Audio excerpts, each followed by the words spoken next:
Hi, welcome to എൻട്രിയ. ഇവിടെ ഒരുപാട് bank exams നടന്നുകൊണ്ടിരിക്കാം. ഇപ്പം നമ്മുടെ RRB കഴിഞ്ഞു, IPS കഴിഞ്ഞു, ഇനി SBI വിളിക്കാൻ പോവാം. അപ്പോൾ ഈ എക്സാമിൻ്റെ ഈ ഒരു സീസണിൻ്റെ ഇടയ്ക്ക് പലരും അറിയാതെ വിട്ടുപോകുന്ന ഒരു എക്സാം, ഒരുപാട് ഒരു അപ്ലൈ ചെയ്യാതെ അറിഞ്ഞാൽ പോലും അപ്ലൈ ചെയ്യാതെ വിട്ടുപോകുന്ന ഒരു എക്സാമാണ് RBI, റിസർവ് ബാങ്ക് ഓഫ് ഇന്ത്യയുടെ അസിസ്റ്റന്റ് എക്സാം. ഈ ഒരു എക്സാം എല്ലാ വർഷവും നമ്മുടെ ഏകദേശം സെപ്റ്റംബർ മന്തിലാണ് വിളിക്കുന്നത്. അപ്പോൾ ഈ വർഷവും നമുക്ക് ഈ ഒരു നോട്ടിഫിക്കേഷൻ ഈ സെപ്റ്റംബറിൽ വരും എന്നാണ് നമ്മൾ എക്സ്പെക്ട് ചെയ്യുന്നത്. അപ്പോൾ വിളിക്കാൻ നേരത്ത് ഒരുപാട് പേര് ഇത് അപ്ലൈ ചെയ്യാത്തതിൻ്റെ ഒരു റീസൺ എന്ന് പറയുന്നത് വേക്കൻസീസ് കുറച്ച് കുറവായതുകൊണ്ട് കൂടിയാണ് അപ്ലൈ ചെയ്യാത്തത്. ഒരുപാട് ഒരു എക്സാം ടഫ് ആണെന്ന് വിചാരിക്കാറുണ്ട്. എക്സാം ആക്ച്വലി വളരെ ഈസിയാണ്. നമ്മുടെ ഒരു SBI ക്ലർക്ക് ലെവലിലാണ് ഇതിൻ്റെ ഒരു എക്സാംസും കണ്ടക്ട് ചെയ്യുന്നത്. പക്ഷേ വേക്കൻസീസ് കുറവായതുകൊണ്ട് തന്നെ ഡെഫിനറ്റ്ലി കട്ട് ഓഫ് കുറച്ച് കൂടുതലായിരിക്കും. പിന്നെ RBI ആണ്, റിസർവ് ബാങ്ക് ഓഫ് ഇന്ത്യ ആണ്. സോ ഡെഫിനറ്റ്ലി നമുക്ക് അവിടെ ഒരു നല്ല എക്സാം ആയിരിക്കും. സോ അതുകൊണ്ട് തന്നെ കിട്ടാൻ കുറച്ച് ബുദ്ധിമുട്ടായിരിക്കും. പക്ഷെ വളരെ നല്ല ജോബ്, വളരെ നല്ല സാലറി. നിങ്ങൾക്കറിയാം, നമ്മുടെ ഒരു ബാങ്ക് എക്സാംസിന് പ്രിപ്പയർ ചെയ്യുന്ന ആളുടെ ഏതൊരാളുടെയും ഡ്രീമാണ് എങ്ങനെയെങ്കിലും SBI അതിൻ്റെയും മുകളിൽ പറ്റുവാണെങ്കിൽ RBIയിൽ എത്തിച്ചേരുക എന്നുള്ളത്. അപ്പോൾ അതിനുള്ള ഒരു ഓപ്പർച്യൂണിറ്റിയാണ് വരാൻ പോകുന്നത്. സോ ഡെഫിനറ്റ്ലി നിങ്ങളത് അപ്ലൈ ചെയ്യുക. ഓൾറെഡി ഈ ഒരു എക്സാം, ബാങ്ക് എക്സാംസ് ഒക്കെ ഇപ്പോൾ കഴിഞ്ഞ എക്സാംസ് ഒക്കെ തന്നെ പ്രിപ്പയർ ചെയ്ത് എഴുതിയവർ ഉറപ്പായിട്ടും ഈ ഒരു എക്സാം അറ്റൻഡ് ചെയ്യുക, ഉറപ്പായിട്ടും ഇതിനുവേണ്ടി പ്രിപ്പയർ ചെയ്യുക, ഡെഫിനറ്റ്ലി ട്രൈ ചെയ്ത് നോക്കുക എന്നുള്ളത് ഇമ്പോർട്ടൻ്റ് ആണ്. അപ്പോൾ RBI അസിസ്റ്റന്റ് എക്സാമിൻ്റെ അകത്ത് വരുന്ന ഇമ്പോർട്ടൻ്റ് ആയിട്ടുള്ള കുറച്ച് കാര്യങ്ങൾ, എസ്പെഷ്യലി അതിൻ്റെ ജോബ് പ്രൊഫൈലിനെ കുറിച്ചൊക്കെയാണ് നമ്മൾ ഇന്നത്തെ ഈ ഒരു സെഷനിൽ ഡിസ്കസ് ചെയ്യാൻ പോകുന്നത്. എന്താണ് ഈ ഒരു RBI അസിസ്റ്റന്റ് കിട്ടിയുള്ള അഡ്വാൻറ്റേജ് എന്നുള്ളത് കൂടി നമുക്ക് ഈ ഒരു സെഷനിൽ മനസ്സിലാക്കാം. സോ ദാറ്റ് നിങ്ങൾക്ക് ഇതൊരു മോട്ടിവേഷൻ ആയിരിക്കണം. നിങ്ങളുടെ പ്രിപ്പറേഷന് വേണ്ടി നിങ്ങളുടെ ഫ്യൂച്ചറിൽ ഈ ഒരു എക്സാം അല്ലെങ്കിൽ ഈ ഒരു എക്സാം ക്ലിയർ ചെയ്ത് ആ ഒരു ജോബിലേക്ക് എത്തിച്ചേരാൻ ഡെഫിനറ്റ്ലി നിങ്ങൾക്ക് ഇതൊരു മോട്ടിവേഷൻ ആയി തീരട്ടെ എന്ന് ഞാൻ വിഷ് ചെയ്യുന്നു.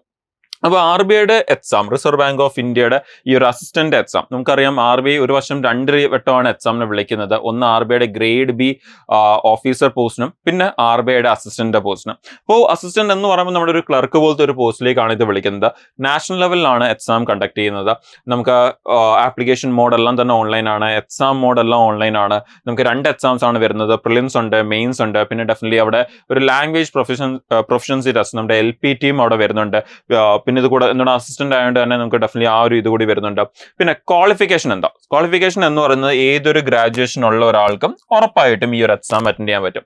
ഇനി ഏജ് ലിമിറ്റിനെ കുറിച്ച് പറയുവാണെങ്കിൽ 28 ആണ് നമുക്ക് വരുന്ന മാക്സിമം ഏജ് ലിമിറ്റ് എന്ന് പറയുന്നത്. 28 വയസ്സാണ് നമുക്ക് വരുന്ന maximum age limit. Minimum age എന്ന് പറയുന്നത് 20 ഇയേഴ്സും മാക്സിമം ഏജ് ലിമിറ്റ് 28. ഇനി ഏറ്റവും അട്രാക്റ്റീവ് ആയിട്ടുള്ള ഈ ഒരു പോസ്റ്റിന് ഏറ്റവും അട്രാക്റ്റീവ് ആയി മാറ്റുന്നത് തന്നെ ഇതിന്റെ സാലറി ആണ് എന്ന് ഡെഫിനറ്റ്ലി പറയാം. അതുകൂടാതെ ഇതിന്റെ ഒരുപാട് അലവൻസും വർക്ക് കൾച്ചറും ആണ് ഇതിനെ ഒരുപാട് അട്രാക്റ്റീവ് ആയിട്ട് മാറ്റുന്നത് ഈ ഒരു പോസ്റ്റിന്. ഇതിന്റെ ഒരു സാലറി എന്ന് പറയുന്നത് ഏകദേശം 47,850 ആണ് ഇതിന്റെ ഒരു സാലറി വരുന്നത്, without HRA. Okay, without HRA നമുക്ക് അവിടെ ഹൗസ് റെന്റ് അലവൻസ് ഇല്ലാതെ തന്നെ ഏകദേശം ഈ റേഞ്ചിലാണ് നമ്മുടെ ഇതിന്റെ ഒരു സാലറി വരുന്നത്. നിങ്ങൾക്കറിയാം, സാധാരണ ബാങ്കിലെ ഒരു ക്ലർക്കിന്റെ സാലറി എന്ന് പറയുന്നത് മോസ്റ്റ്ലി എല്ലാം തന്നെ ഒരു 30,000 to 37,000, 38,000 ഇടയ്ക്കാണ് വരുന്നത്. പക്ഷെ ഇവിടുത്തെ ക്ലർക്കിന്റെ അസിസ്റ്റന്റ് സാലറി എന്ന് പറയുന്നത് വരുന്നത് തന്നെ വിത്തൗട്ട് HRA 48,000 അടുപ്പിച്ചാണ് വരുന്നത്. അപ്പോൾ ഓൾമോസ്റ്റ് 500,000 സാലറി വരുന്ന ഒരു പോസ്റ്റാണ് ഈ RBI അസിസ്റ്റന്റ് ജോബ് അല്ലെങ്കിൽ ആ ഒരു പോസ്റ്റ് എന്ന് പറയുന്നത്. ഇനി നമുക്ക് അവിടെ HRA കൂടി വരുവാണെങ്കിൽ നമ്മുടെ സാലറിയുടെ ബേസിക് പേയുടെ ഒരു 15% ആണ് നമുക്ക് അവിടെ HRA ആയിട്ട് വീണ്ടും ആഡ് ആവുന്നത്. ഇൻ കേസ് നമുക്ക് അവിടെ റെന്റ് കിട്ടിയ, നമുക്ക് ഹൗസ് പ്രൊവൈഡ് ചെയ്തില്ലെങ്കിൽ റെന്റിന് വേണ്ടി നമുക്ക് നമ്മുടെ സാലറിയുടെ ഒരു 15% ആണ് നമുക്ക് അഗെയിൻ ഈ സാലറിയുടെ കൂടെ അതുകൂടി ആഡ് ആകുന്നത്. ഇനി നമുക്ക് ഇതിലേക്ക് വരുമ്പോൾ നമ്മുടെ ഇതിന്റെ ഒരു എക്സാമിന്റെ പാറ്റേണിനെ കുറിച്ച് നോക്കുകയാണെങ്കിൽ നമുക്ക് 2 എക്സാംസ് ആണ് വരുന്നത് നമ്മൾ പറഞ്ഞു. അതിൽ ആദ്യത്തെ പ്രിലിംസ് എക്സാമിന്റെ പാറ്റേൺ ആണ് ഇത്. അപ്പോൾ നമുക്കവിടെ ആസ് യൂഷ്വൽ സാധാരണ ബാങ്ക് എക്സാമിന്റെ അതേ പാറ്റേൺ നമുക്ക് പെട്ടെന്ന് നോക്കിക്കഴിഞ്ഞാൽ കാണാൻ പറ്റും. നമ്മുടെ SBIയുടെ ക്ലർക്ക്, SBIയുടെ PO, IPS ക്ലർക്ക്, IPS POയുടെ ഒക്കെ തന്നെ അതേ സെയിം പാറ്റേൺ അതാണ് നമുക്ക് ഇവിടെയും കാണാൻ പറ്റുന്നത്. അതേ 1 മണിക്കൂർ, അതേ 100 ക്വസ്റ്റ്യൻ, 100 മാർക്ക്, ആൻഡ് എല്ലാത്തിനും അതേ സെക്ഷൻ ടൈമിംഗ് ആയി 20 മിനിറ്റ് വെച്ചാണ് നമുക്ക് വരുന്നത്. ആൻഡ് നമ്മുടെ സബ്ജക്ട്സും ആ ഒരു സെക്ഷൻസും സെയിം ആണ്. നമ്മുടെ ഇംഗ്ലീഷ്, ന്യൂമറിക്കൽ എബിലിറ്റി ആൻഡ് നമ്മുടെ റീസണിങ് തന്നെയാണ് അവിടെയും വരുന്നത്. ഇനി ഇതിന്റെ മെയിൻസ് എക്സാമിന്റെ പാറ്റേൺ കൂടി നോക്കി കഴിഞ്ഞാൽ നിങ്ങൾക്ക് കാണാൻ പറ്റും. ഇത് നിങ്ങൾക്ക് സ്ക്രീൻഷോട്ട് എടുത്ത് വെക്കാം ഫ്യൂച്ചർ യൂസിന്. നമുക്ക് ഇങ്ങനെയാണ്, ചെറിയൊരു വ്യത്യാസം നമുക്ക് വരുന്നുണ്ട് ഡെഫിനറ്റ്ലി. പക്ഷെ ഇങ്ങനെയാണ് നമ്മുടെ മെയിൻസ് എക്സാമിന്റെ പാറ്റേൺ വരുന്നത്. നമുക്ക് റീസണിങ്, ഇംഗ്ലീഷ്, ക്വാണ്ടിറ്റി ആപ്റ്റിറ്റ്യൂഡ്, ഈ ഒരു 3 ഏരിയസ് ആസ് യൂഷ്വൽ തന്നെ നമുക്കുണ്ട്. ഇത് കൂടാതെ നമുക്ക് ജനറൽ അവയർനെസ്സും കമ്പ്യൂട്ടർ നോളേജ് കൂടി നമുക്ക് അവിടെ വരുന്നുണ്ട്. അപ്പം കമ്പ്യൂട്ടർ നോളേജ് എല്ലാത്തിനും 40 ദിവസമാണ് ചോദിക്കുന്നത്. അപ്പം നമുക്ക് കമ്പ്യൂട്ടർ നോളേജ് വരുന്ന RRBയുടെ എക്സാം കഴിഞ്ഞാൽ പിന്നുള്ള ഒരു എക്സാമാണ് RBIയുടെ എക്സാം എന്ന് പറയുന്നത്. അതിന്റെ സെക്ഷണൽ ടൈമിങ്ങും നമ്പർ ഓഫ് ക്വസ്റ്റ്യൻസും ഒക്കെ നിങ്ങൾക്ക് അവിടെ കാണാൻ പറ്റും. 200 ക്വസ്റ്റ്യൻ, 200 മാർക്ക്, 135 മിനിറ്റ്. ഓക്കെ, എന്ന് പറഞ്ഞാൽ നമുക്ക് ഏകദേശം 2 മണിക്കൂറും 15 മിനിറ്റും. ഓക്കെ, അതാണ് നമുക്ക് അവിടെ വരുന്ന ഡ്യൂറേഷൻ എന്ന് പറയുന്നത്. ഇനി നമ്മൾ നേരത്തെ പറഞ്ഞ പോലെ തന്നെ നമ്മൾ മെയിൻലി ഇതിൻ്റെ അകത്ത് നോക്കുന്നത് ഇതിൻ്റെ ഒരു ജോബ് പ്രൊഫൈൽ എങ്ങനെയാണ്, വർക്ക് കൾച്ചർ എങ്ങനെയാണ് എന്നുള്ളതാണ് നമ്മൾ നോക്കുന്നത്. അപ്പോൾ നമ്മൾ നേരത്തെ പറഞ്ഞ പോലെ തന്നെ RBI അസിസ്റ്റന്റ് എന്ന് പറഞ്ഞാൽ വളരെ നല്ലൊരു പോസ്റ്റാണ്. എസ്പെഷ്യലി ഈ ഒരു അസിസ്റ്റന്റിന്റെ ഒരു ഇമ്പോർട്ടൻസ് വേറെ എന്താണെന്ന് ചോദിച്ചാൽ നിങ്ങൾക്കറിയാം, സാധാരണ ഒരു ബാങ്കിൽ ചെല്ലുമ്പോൾ അവിടുത്തെ ക്ലർക്ക് അവിടെ വരുന്ന പബ്ലിക്കിനെ മൊത്തം ഹാൻഡിൽ ചെയ്യുന്ന ക്ലർക്കാണ്, അവരുമായിട്ട് ഇന്ററാക്ട് ചെയ്യുന്നത് ക്ലർക്കാണ്. പക്ഷേ ഇവിടെ RBI എന്ന് പറയുമ്പോൾ നിങ്ങൾക്കറിയാം, നമ്മൾ പെട്ടെന്ന് RBIയിലേക്ക് കയറി പോകാറില്ല. ഓക്കെ, അവിടുത്തെ RBI അസിസ്റ്റൻസിന് അല്ലെങ്കിൽ ക്ലർക്കിന് എന്ത് ചെയ്യേണ്ടി വരാറില്ല. സാധാരണ ജനറൽ പബ്ലിക്കായിട്ടുള്ള ഇന്ററാക്ഷൻ വരാറില്ല. വളരെ ഈവൻ വരുവാണെങ്കിൽ പോലും വളരെ ലീസ്റ്റ് ആണ് വരുന്നത്. ഓക്കെ, ഈവൻ എന്തെങ്കിലും ഒരു കാര്യമായിട്ട് ഒരു ഈ പറഞ്ഞ ജനറൽ പബ്ലിക്കായിട്ട് ഇന്ററാക്ട് ചെയ്യേണ്ടി വന്നാൽ, ഒരു പല ഏജൻസികളുമായിട്ട് ഇന്ററാക്ട് ചെയ്യേണ്ടി വന്നാൽ പോലും വളരെ ലീസ്റ്റ്, ലൈക്ക് നിങ്ങൾക്ക് കമ്പയർ ടു അതർ ബാങ്ക്സ് നമുക്ക് ഇവിടെ നോക്കുമ്പോൾ ഓൾമോസ്റ്റ് ഇല്ല എന്ന് തന്നെ പറയേണ്ടി വരും. ഇനി നമുക്കിവിടെ മെയിൻ ആയിട്ട് വരുന്ന അതിന്റെ ബേസിക് പേനെ കുറിച്ച് നമ്മൾ പറഞ്ഞു. അപ്പം ബേസിക് പേ അവിടെ എഴുതിയേക്കുന്ന അതെന്ന് പറയുന്നത് മിനിമം ബേസിക് പേ ആണ് എഴുതിയേക്കുന്നത്. അതിന്റെ കൂടെ ബാക്കിയുള്ള എല്ലാ അലവൻസുകളൂടി ചേരുമ്പോഴാണ് നമ്മൾ നേരത്തെ കണ്ട ആ ഒരു 48,000 അടുപ്പിച്ചുള്ള ഒരു സാലറിയിലേക്ക് അത് പോകുന്നത്. ഇനി എന്താണ് ഒരു RBI അസിസ്റ്റന്റ് ജോബ് പ്രൊഫൈൽ? ഇപ്പൊ നമുക്ക് ക്ലർക്ക് എന്ന് പറയുമ്പോൾ ഒരു ബാങ്കിലെ ക്ലർക്കിന്റെ ജോബ് പ്രൊഫൈൽ നമുക്ക് ഏകദേശം അറിയാം, നിങ്ങൾക്ക് എല്ലാവരും കാണുന്ന ഒരു കാര്യമാണ്. പക്ഷെ RBI അസിസ്റ്റന്റ് ഒരു ജോബ് പ്രൊഫൈൽ എന്താണ്? അവിടെ RBI അസിസ്റ്റന്റ് ഒരു മെയിൻ ജോബ് എന്തൊക്കെയാണെന്നുള്ളതാണ് നിങ്ങൾ ഇവിടെ കാണുന്നത്. ആളുടെ ജോലികളാണ് ഒന്ന് ഫയൽസ് മെയിൻറ്റെയിൻ ചെയ്യുക ബാങ്കിൽ, അതുപോലെ തന്നെ ഇമ്പോർട്ടൻ്റ് ആയിട്ടുള്ള ഡേറ്റാസ് എല്ലാം തന്നെ എൻ്റർ ചെയ്യുക, അതുപോലെ വരുന്ന ഇമെയിൽസിനൊക്കെ തന്നെ പ്രോപ്പർലി റെസ്പോണ്ട് ചെയ്യുക, അതുപോലെ RTI വരുന്ന സമയത്ത് അതിന് പ്രോപ്പർ റെസ്പോണ്ട് ചെയ്യുക, അതുപോലെ തന്നെ നമ്മുടെ കറൻസി ഇഷ്യൂ ചെയ്യുന്നതും അതുപോലെ തന്നെ അതിന്റെ സർക്കുലേഷനിലും നിങ്ങൾക്കറിയാം, നമ്മുടെ ഈ കറൻസി ഇഷ്യൂ ചെയ്യുന്നതും സർക്കുലേറ്റ് ചെയ്യുന്ന ആരാണ്? അതിന്റെ മെയിൻ ജോബ് എന്ന് പറയുന്നത് RBIയുടെ ആണ്. അപ്പോൾ അത് അങ്ങനെയുള്ള കാര്യങ്ങളൊക്കെ തന്നെ ഹാൻഡിൽ ചെയ്യുക, അതുപോലെ തന്നെ ബാങ്കിന്റെ ഡോക്യുമെന്റ്സ് ഒക്കെ വെരിഫൈ ചെയ്യുക, അതുപോലെ നമ്മുടെ ഗവൺമെന്റ് ട്രഷറി വർക്ക്സിനെ സപ്പോർട്ട് ചെയ്യുന്ന കാര്യങ്ങൾ അവിടെ വരുന്നുണ്ട്. അതുപോലെ തന്നെ നമ്മുടെ ഹയർ അതോറിറ്റീസുമായിട്ട് കോർഡിനേറ്റ് ചെയ്ത് ബാക്കിയുള്ള വർക്കിനെ മുമ്പോട്ട് കൊണ്ടുപോകുക എന്നുള്ളതൊക്കെയാണ് ഒരു ജനറൽ ആംഗിളിൽ ഒരു ജോബ് പ്രൊഫൈലായിട്ട് നമ്മുടെ RBI അസിസ്റ്റന്റിന് വരുന്നത്. അപ്പോൾ അതുപോലെ നിങ്ങൾക്കറിയാം, RBI അസിസ്റ്റന്റ് ജോബ് ലൊക്കേഷൻ എന്ന് പറയുന്നതും RBI വരുന്നത് നമുക്കിപ്പോൾ സ്റ്റേറ്റിലേക്ക് വരുമ്പോൾ നമ്മുടെ റിസർവ് ബാങ്ക് ഓഫ് ഇന്ത്യസ് വരുന്നത് നിങ്ങൾക്കറിയാം, എല്ലാം സ്റ്റേറ്റിന്റെ ക്യാപിറ്റലിലോ സബ് ക്യാപിറ്റലിലോ ആയിട്ടാണ് നമ്മുടെ RBIയുടെ ഓഫീസ് വരുന്നത്. സോ അതുകൊണ്ട് തന്നെ പോസ്റ്റിംഗ് നമുക്ക് വരുന്നത് എപ്പോഴും നമുക്ക് എവിടെ ആയിരിക്കും? സ്റ്റേറ്റിന്റെ ക്യാപിറ്റലിൽ തന്നെ ആയിരിക്കും, അല്ലെങ്കിൽ അറ്റ്ലീസ്റ്റ് സബ് ക്യാപിറ്റലെങ്കിലും ആയിരിക്കും നമുക്ക് ആ ഒരു പോസ്റ്റിംഗ്സ് വരുന്നത്. സോ അത്യാവശ്യം സിറ്റീസിൽ തന്നെ ആയിരിക്കും നമ്മുടെ വർക്ക് വരുന്നത്. നമുക്ക് റൂറൽ ഏരിയ അവിടെ പോയി വർക്ക് ചെയ്യേണ്ടി നമുക്ക് വരത്തില്ല, അങ്ങനെയുള്ള ഇഷ്യൂസ് നമുക്ക് ഇവിടെ വരുന്നില്ല. ഇനി എന്തൊക്കെയാണ് ഒരു RBI assistant salary, benefits, perks എന്നൊക്കെ പറയുന്നത് എന്തൊക്കെയാണെന്ന് നമുക്ക് നോക്കാം.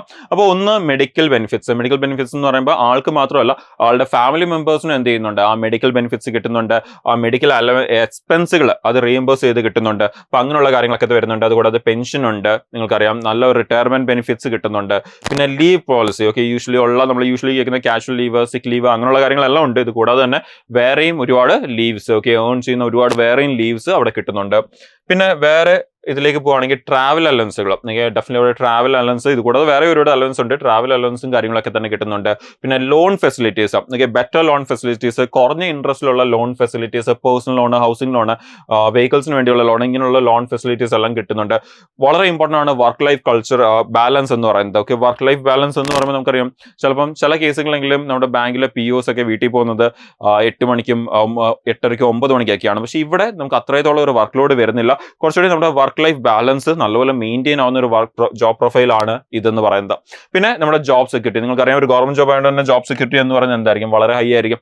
ഇനി നമ്മൾ നേരത്തെ പറഞ്ഞ പോലെ തന്നെ ഇതൊക്കെ ബെനിഫിറ്റ്സ് ആണ്. ഇത് കൂടാതെ ഒരുപാട് അലവൻസുകളുണ്ട്. അലവൻസ് എന്ന് പറയുമ്പോൾ ഓൾറെഡി നമ്മൾ നേരത്തെ പറഞ്ഞ ഡിയറൻസ് അലവൻസ് നിങ്ങൾക്കറിയാം, almost 50% of the basic pay ആണ് ഇപ്പോഴത്തെ ഡിയറൻസ് അലവൻസ് എന്ന് പറയുന്നത്.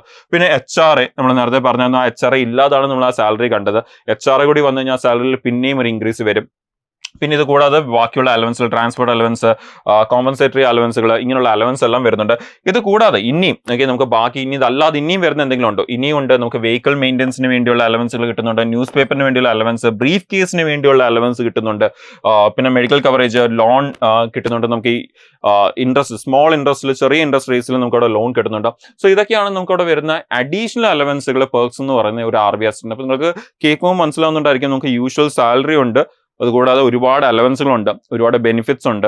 ഓക്കെ, ഈവൻ നിങ്ങൾക്ക് കാണാൻ പറ്റും ബ്രീഫ് കേസിന് വരെ, ഓക്കെ, കൊണ്ടുപോകേണ്ട ബാഗിന് വരെ എന്ത് കിട്ടുന്നുണ്ട്? അലവൻസ് കിട്ടുന്നുണ്ട്. അപ്പൊ അത്രയും നല്ലൊരു പോസ്റ്റ്, അത്രയും ഹൈ പേ, അതുകൂടാതെ RBI പോലത്തെ ഒരു ഓഫീസിൽ, റിസർവ് ബാങ്ക് ഓഫ് ഇന്ത്യയുടെ ഓഫീസിൽ ഒരു നല്ല ജോലി. സോ വളരെ നല്ലൊരു പോസ്റ്റാണ് RBI അസിസ്റ്റന്റ് എന്ന് പറയുന്നത്. ഇനി അതിന്റെ ഒരു പ്രൊമോഷൻ ഡെഫിനറ്റ്ലി നമ്മൾ അതിലേക്ക് വരുമ്പോൾ നമ്മുടെ സാലറി പോലെ തന്നെ ഇമ്പോർട്ടൻ്റ് ആണ് നമ്മുടെ ഫ്യൂച്ചർ ഗ്രോത്ത് എന്നുള്ളത്. അപ്പോൾ ആ ഫ്യൂച്ചർ ഗ്രോത്തിനെ കുറിച്ച് പറയുവാണെങ്കിൽ നമ്മുടെ ഒരു RBI അസിസ്റ്റന്റ് ആയിട്ട് ജോയിൻ ചെയ്യുന്ന ഒരാൾ ഒരു 3 വർഷം plus internal exam, internal exams കൂടി ക്ലിയർ ചെയ്ത് കഴിഞ്ഞാൽ ആൾ എന്താവും? ഒരു സീനിയർ അസിസ്റ്റന്റ് പോസ്റ്റിലേക്ക് എത്തും. പിന്നെ സീനിയർ അസിസ്റ്റന്റ് പോസ്റ്റിൽ നിന്ന് 3 to 5 years and internal exam കൂടി ക്ലിയർ ചെയ്യുമ്പോൾ ആൾ എവിടെ എത്തും, അസിസ്റ്റന്റ് മാനേജർ പോസ്റ്റിലെത്തും. അതിനുശേഷം പിന്നെ അവിടെ നിന്നുള്ള പ്രൊമോഷൻസ്, ആ പ്രൊമോഷൻസ് ഡെഫിനറ്റ്ലി നമ്മളുടെ ആ ഒരു ഇന്റേണൽ എക്സാം അല്ല, പിന്നെ നമ്മുടെ ആ ഒരു വർക്ക് എക്സ്പീരിയൻസും നമ്മുടെ ആ ഒരു പെർഫോമൻസിന്റെ ബേസിലാണ് പിന്നെ നമ്മുടെ പ്രൊമോഷൻസ് വരുന്നത്. സോ അസിസ്റ്റന്റ് മാനേജറായിട്ട് അവിടെ നിന്ന് പ്രൊമോട്ട് ആവുന്ന പിന്നെ മാനേജറിലേക്കായിരിക്കും. മാനേജറിന് അസിസ്റ്റന്റ് ജനറൽ മാനേജർ, അവിടുന്ന് ഡെപ്യൂട്ടി ജനറൽ മാനേജർ, ദെൻ അവിടുന്ന് ജനറൽ മാനേജറും ആൻഡ് ചീഫ് ജനറൽ മാനേജർ വരെ നമുക്ക് ഈ ഒരു പോസ്റ്റിൽ അസിസ്റ്റന്റ് ആയിട്ട് ജോയിൻ ചെയ്യുന്ന ഈ ഒരു പോസ്റ്റിൽ നിന്ന് നമുക്ക് ചീഫ് RBIയുടെ ചീഫ് ജനറൽ മാനേജർ പോസ്റ്റ് വരെ നമുക്ക് എത്താനുള്ള പ്രൊമോഷൻസ്, ഫ്യൂച്ചർ ഗ്രോത്തിനുള്ള ഓപ്പർച്യൂണിറ്റീസ് നമുക്ക് ഇവിടെ ആ ഒരു പോസ്റ്റിൽ കിട്ടുന്നുണ്ട്. സോ എഗെയിൻ നല്ല സാലറി, നല്ല ഫ്യൂച്ചർ ഗ്രോത്ത് ഉള്ള ഒരു പോസ്റ്റ്. സോ ഇങ്ങനെ ഒരുപാട് കാര്യങ്ങളാണ് നമുക്ക് ഇവിടെ കിട്ടുന്നത്. സോ ഐ ഹോപ്പ് നിങ്ങൾക്ക് ആ ഒരു RBI അസിസ്റ്റന്റ് വരാതിരിക്കുന്ന നോട്ടിഫിക്കേഷനിൽ ഉള്ള ആ ഒരു ഇമ്പോർട്ടൻറ്റ് ജോബ്, അതിന്റെ പ്രൊഫൈൽ ആൻഡ് അതിന്റെ ബെനിഫിറ്റ്സും പെർക്സിനെ കുറിച്ചുള്ള ക്ലിയർ ഐഡിയ കിട്ടിയെന്ന് വിശ്വസിക്കുന്നു. സോ ഇത് ഡെഫിനറ്റ്ലി നിങ്ങളുടെ വരാതിരിക്കുന്ന RBI അസിസ്റ്റന്റ് പ്രിപ്പറേഷന് വേണ്ടിയുള്ള ഒരു മോട്ടിവേഷൻ കൂടി ആവട്ടെ എന്ന് വിഷ് ചെയ്യുന്നു. അപ്പോൾ ഇതിനെക്കുറിച്ച് എന്തെങ്കിലും കൂടുതൽ അറിയണമെങ്കിൽ നമുക്ക് ഇപ്പം RBI അസിസ്റ്റന്റ് അല്ല, ഇനി വരാതിരിക്കുന്ന ബാങ്ക് എക്സാംസിനെ കുറിച്ചും അതുപോലെ തന്നെ നിങ്ങൾക്ക് ഇവൻ ഒരു ബാച്ച് ജോയിൻ ചെയ്ത് പ്രിപ്പയർ ചെയ്യണം, അങ്ങനെയൊക്കെ ഉണ്ട്. അതുപോലെ തന്നെ എന്തെങ്കിലും ഡൗട്ട്സ് ഉണ്ട് അതിനെ കുറിച്ചൊക്കെ കൂടുതൽ അറിയണമെങ്കിൽ നിങ്ങൾക്ക് ഈ ഒരു നമ്പറിൽ കോൺടാക്ട് ചെയ്ത് നിങ്ങൾക്ക് ആ ഡൗട്ട്സ് ഒക്കെ ക്ലിയർ ചെയ്യാവുന്നതാണ്. 7736122215 എന്നുള്ള ഈ നമ്പറിൽ കോൺടാക്ട് ചെയ്ത് നിങ്ങൾക്ക് നമ്മുടെ അക്കാഡമിക് കൗൺസിലേഴ്സുമായിട്ട് ഡിസ്കസ് ചെയ്ത് നിങ്ങൾക്ക് എന്തെങ്കിലും ഡൗട്ട്സ് ഒക്കെ ഉണ്ടെങ്കിൽ നിങ്ങൾക്ക് അത് ഡെഫിനറ്റ്ലി ക്ലിയർ ചെയ്യാവുന്നതാണ്. സോ നിങ്ങൾ നല്ലപോലെ പ്രിപ്പയർ ചെയ്ത് തുടങ്ങുക ഇനി വരാതിരിക്കുന്ന എക്സാംസിന് വേണ്ടി. ആൻഡ് RBI അസിസ്റ്റന്റ് എക്സാമിന്റെ നോട്ടിഫിക്കേഷൻ വന്നു കഴിഞ്ഞാൽ ഡെഫിനറ്റ്ലി അപ്ലൈ ചെയ്യുക, ഡെഫിനറ്റ്ലി എഴുതി നോക്കുക എങ്ങനെയാണ് ആ ഒരു എക്സാം വരുന്നത് എന്നുള്ളത് നിങ്ങൾ ക്ലിയർ ചെയ്യാൻ പറ്റട്ടെ എന്ന് വിഷ് ചെയ്യുന്നു. അതുപോലെ ഇനി വരാതിരിക്കുന്ന എക്സാംസ് ഒക്കെ തന്നെ നല്ലപോലെ എഴുതാൻ പറ്റട്ടെ. All the very best. നിങ്ങൾക്ക് ഫ്യൂച്ചർ ഈ ഒരു നോട്ടിഫിക്കേഷൻ വരുമ്പോൾ അതിന്റെ കൂടുതൽ ഇമ്പോർട്ടൻറ്റ് അപ്ഡേറ്റ്സും ഡീറ്റെയിൽസും ആയിട്ട് ഇവിടെ തന്നെ നമുക്ക് മീറ്റ് ചെയ്യാം. Thank you.